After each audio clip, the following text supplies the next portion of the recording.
अयं देवा जजन्मने स्तोमो विप्रेभिरासया अकारिरत्नधातमः। ज्ञानी ऋत्विजगण ने धनप्रद रिभुओं के गुण को गाया है। तप से देवत्व प्राप्त रिभुगण अत्यधिक प्राप्त सम्मान किए। ज्ञानी गण उनको लक्षित कर निज मुख से स्तुति गान किए, निज मुख से स्तुति गान किए। इन दिव्य जन्मना रिभुओं का स्तोत्र विभव का दाता है, स्तोत्र विभव का दाता है। स्तुत्य बने कि स्तुति से नर अगणित वैभव पाता है। स्तुत्य बने कि स्तुति कर अगणित वैभव नर पाता है। इस कारण से विद्वान ऋत्विजों ने स्तोत्र सुनाया है। तप से देवत्व प्राप्त कर रिभुगण जीवन सफल बनाया है। उनके गुणगण को गाया है, उनके गुणगण को गाया है। तो इससे रिभुद्वैमी की महिमा का वर्णन हुआ है और यह संदेश दिया गया है कि मनुष्य यदि तपः पूर्ण जीवन बिताता है, अपने क्षेत्र में शुभ संकल्पित होकर के साधना करता है, तो वह मनुष्य से ऊपर उठ करके देवत्व को प्राप्त हो सकता है। यह स्पष्ट संदेश है। मनुष्य भी देवत्व की शक्ति रखता है, यह विश्वास दे रहा है ऋषि। य इन्द्राय वचो जजात दक्षुर्मनसा हरि शमेभिर्यज्ञमाशत। रिभुगण है परम कुशल शिल्पी, रिभुगण है परम कुशल शिल्पी। हम सादर उन्हें बुलाते हैं जो इंद्र हेतु दो परम प्रशिक्षित अश्वों को तैयार किए, संकेत मात्र से गति लेते। इस भांति प्रशिक्षण उन्हें दिए, इस भांति प्रशिक्षण उन्हें दिए। निज संग शमी आदिक याज्ञिक सामग्री पूरी लाते हैं। इस भांति पाप शामक देवों के संग यज्ञ में आते हैं। हम उन्हें बुलाते हैं सादर, हम उन्हें बुलाते हैं सादर। वे यज्ञ भूमि पर आते हैं, वे यज्ञ भूमि पर आते हैं। रिभुगण है परम कुशल शिल्पी, हम सादर उन्हें बुलाते हैं, हम सादर उन्हें बुलाते। तक्षन्ना सत्याभ्यां परित्मानं सुखं रथम् तक्षन्धेनुं सभर्दुघाम्। है कलाकार रिभुगण भारी, है कलाकार रिभुगण भारी। उत्तम शिल्पी निर्माता हैं, उत्तम शिल्पी निर्माता हैं। रचना करते विस्मयकारी, है कलाकार रिभुगण भारी, है कलाकार रिभुगण भारी।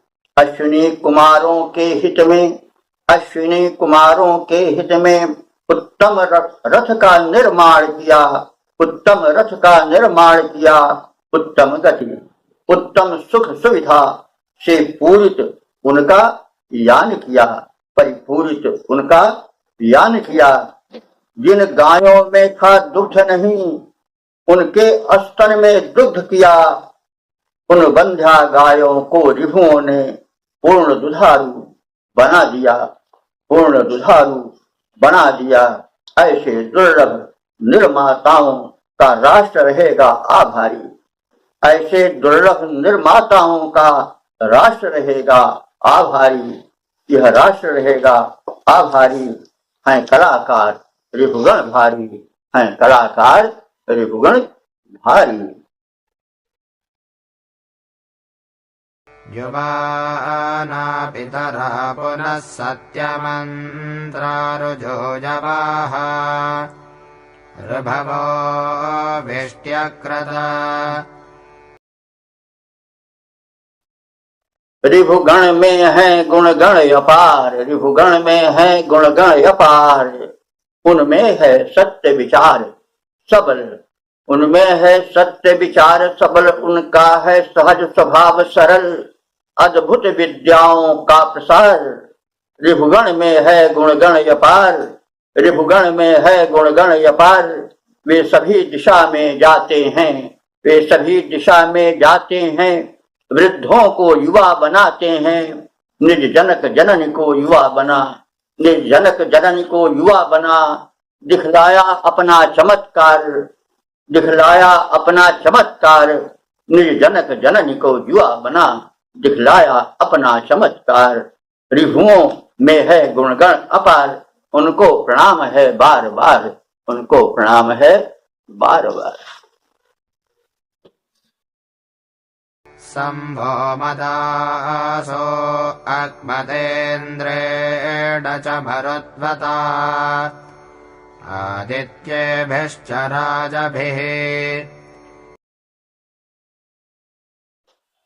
हे रिभुगण तुम इतने महान, हे रिभुगण तुम इतने महान। तुम में चामत्कारिक गुणगण, तुम में चामत्कारिक गुणगण विलसित हैं, जो इतने प्रधान हैं, आकर्षण के केंद्र बने। देते हैं तुमको प्रचुर मान, जो इंद्र मरुत आदित्य प्रकाशक देववृंद हैं गण्यमान, जो देववृंद हैं गण्यमान। तुम उनके साथ इसी से अधिकृत सोम पान करते महान। हे रिभुगण तुम इतने प्रधान, हे रिभुगण तुम इतने महान।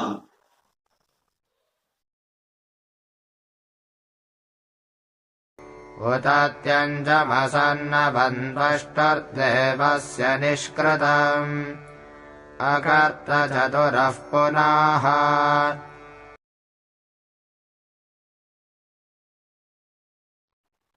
निर्माण कला रचना प्रतिभा का रिभुओं में बढ़कर प्रसार, निर्माण कला रचना प्रतिभा का रिभुओं में बढ़कर प्रसार। त्वष्टा विशिष्ट निर्माता है, त्वष्टा विशिष्ट निर्माता है। उसने जो चमस बनाया है उसमें उतना नैपुण्य नहीं। रिभुओं ने जो कर दिखलाया है, जो चमस बनाया रिभुओं ने, उसमें विशिष्ट गुण पाया है। वह एक चार्य जैसा प्रयुक्त हो सकता, यह दिखलाया है। सब चकित रह गए, सब चकित रह गए। रिभुओं का लख इस प्रकार का चमत्कार, सब चकित रह गए। रिभुओं का लख इस प्रकार का चमत्कार। निर्माण कला रचना प्रतिभा का रिभुओं में बढ़कर प्रसार है, रिभुओं में बढ़कर प्रसार। तेनो रत्नानि धत्तनत्रिरासाप्तानि सुन्वते एकमेकं सुषस्तिभिः। शोभन स्तुतियों से प्रसन्न, शोभन स्तुतियों से प्रसन्न रिभुगण उनको संपन्न करें, रिभुगण उनको संपन्न करें। शुभ कर्मों के संचालक जो, शुभ कर्मों के संचालक जो यज्ञानुष्ठान कराते हैं, जो ऋतु हैं, हर ऋतुओं में प्रेरक बन करके आते हैं।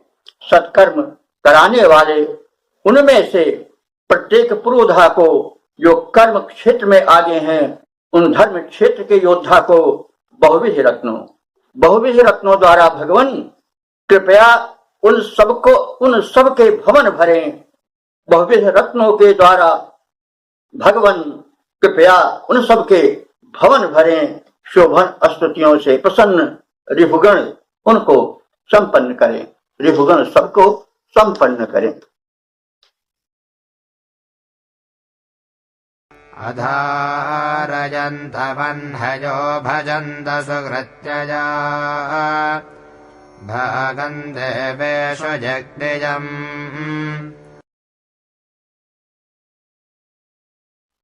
रिभु अग्नि सदृश तेजस्वी हैं, रिभु अग्नि सदृश तेजस्वी हैं, मेधावी तप बलधारी हैं, शिल्पी वैज्ञानिक भारी हैं, शिल्पी वैज्ञानिक भारी हैं। निज तपोनिष्ठ जीवन से सत्कर्मों के द्वारा वे अपने ये मनुष्य कोटि से उठ करके देवत्व प्राप्त कर अमर बने, देवों में प्राप्त स्थान बन गए, यज्ञ भाग अधिकारी हैं। रिभु अग्नि सदृश तेजस्वी हैं, मेधावी तपबल धारी हैं, मेधावी तपबल धारी हैं। ये सूक्त बड़े महत्व का है, कम से कम हम मनुष्यों के लिए प्रेरक। सायण का मत है और ठीक भी है कि रिभु पहले मनुष्य थे, लेकिन उन्होंने अपने क्षेत्र में, आविष्कार के क्षेत्र में, विज्ञान के क्षेत्र में इतने लगन से काम किया, तप किया कि वे बड़े कुशल निकल गए और बढ़ करके देवत्व प्राप्त किए। इस प्रकार से हम मनुष्यों की भी शिक्षा है कि हम भी अपने अपने क्षेत्र में, बहुत कर्म क्षेत्र है, उसमें लगन से, ईमानदारी से, निष्ठा से इस प्रकार से संलग्न हो जाएं कि एक दिन देवत्व को प्राप्त कर जाएं। तो यह तो स्पष्ट संदेश है। इसके बाद हम देख लें, जो इन शिल्पियों ने, इन वैज्ञानिकों ने, आविष्कारकों ने दिखाई अपनी योग्यता, जैसे हम मंत्रों में पीछे देख चुके हैं कि उन्होंने जो है वो अपने वृद्ध माता पिता को युवक बना दिया, मंत्र शक्ति रही हो, या उन्होंने कुछ इस प्रकार का औषधीय आविष्कार किया हो, रासायनिक आविष्कार किया हो कि जीवन कोशिकाएं नवीन हो गई हो, वृद्ध माता पिता जो है वे युवक बन गए हों। उन्होंने जो इंद्र, उस मतलब देवमंडल के श्रेष्ठ हैं, उनके लिए ऐसे 2 घोड़े बनाए जो कि मनोवेग से चलते थे और मन के अनुसार चलते थे। तक्ष शब्द का बार बार प्रयोग हुआ, इससे प्रतीत होता है कि वो यंत्रवत था। उन्होंने कुछ ऐसा यंत्र बना कर दिया जो कि संकेत मात्र से, कमांड मात्र से चलने लगता था और अपने गंतव्य तक पहुंचा देता था। इसी प्रकार से उन्होंने नासत अर्थात अश्विनी कुमारों को भी श्रेष्ठ रथ बना करके दिया, जो कि जल थल नभ सब में समान गति से गतिमान होता था। वह उनके कला नैपुण्य का निदर्शन था। इसके अतिरिक्त उन्होंने एक चमस ऐसा बनाया, उसमें कुछ और अभिवृद्धि की, जो कि देवशिल्पी त्वष्टा द्वारा बनाया गया था। उसी से लोग प्रसन्न हो गए थे, लेकिन रिभुओं ने उसमें कुछ ऐसी चमत्कृति दिखाई कि वो एक ही 4 चमचों का, यानी सोमपान पात्र पान का प्रारूप देने लगा और बड़ा ही आकर्षक बन गया। देवगण प्रसन्न हुए, उन्हें मनुजत्व से उठाकर देवत्व सभा में बैठाया गया और इंद्र, मरुत, आदित्य जैसे समर्थ देवों के मध्य में सोमपान के योग्य बताया गया। और ऐसे देवों से मनुष्यों ने प्रेरणा लेकर के ऋषि के माध्यम से ये बात बताई। परमात्मा ने संदेश दिया कि हे मनुष्यों, तुम भी जो है इसी प्रकार से अपने अपने क्षेत्र में कौशल दिखाओ, निपुणता दिखाओ, ईमानदारी से कार्य करो और देवत्व की उपलब्धि करो। ये संदेश इसमें है। और ये जो है वो ये भी संदेश देता है कि मनुष्य देवत्व प्राप्त कर सकता है। अरविंद घोष हुए हैं एक बहुत बड़े दार्शनिक आज के, उनका विश्व भर में प्रचार प्रसार है, बड़े महान माने जाते हैं। उन्होंने यह कहा है, भविष्यवाणी की है कि विकासवाद का सिद्धांत मनुष्य पर भी लागू होगा। मतलब मनुष्य विकसित होते होते एक दिन जो है वो देव बन जाएगा और यह धरातल ही स्वर्ग बन जाएगा। उनका ईश्वर संदेश है। वैदिक ऋषियों के संदेश उनके हृदय में उतर आए और उन्होंने घोषित किया कि युग क्षरित नहीं हो रहा है, युग नीचे नहीं जा रहा है। जैसे तमाम लोग कहते हैं भैया कल युग आ गया, अब तो बड़ा मुश्किल है, अब तो सब पतन होता जाएगा। ऐसी बात नहीं है, वो आशावान है। वैदिक ऋषि भी आशावान है, वो कभी निराश नहीं होता है। वैदिक ऋषियों ने कहा, वही अरविंद घोष भी कह रहे हैं कि एक दिन धरती पर ही स्वर्ग उतरेगा और विकसित होते होते यह मानव जो है वो देव बन जाएगा। तो भगवान करें उनकी वाणी सफल हो, उस दार्शनिक का यह उद्घोष उतरे धरती पर, सार्थक हो। तो इस प्रकार से मनुष्य में देवत्व की प्राप्ति संभव है। लेकिन एक बात और स्मरण रखने की है कि शक्ति का आ जाना ही पर्याप्त नहीं है, मानवत्व का विकास भी प्राप्त आवश्यक है। ये हम देख चुके हैं कि शक्तिशाली, त्यागी, तपस्वी दोनों होते थे, सुर भी होते थे, असुर भी होते थे।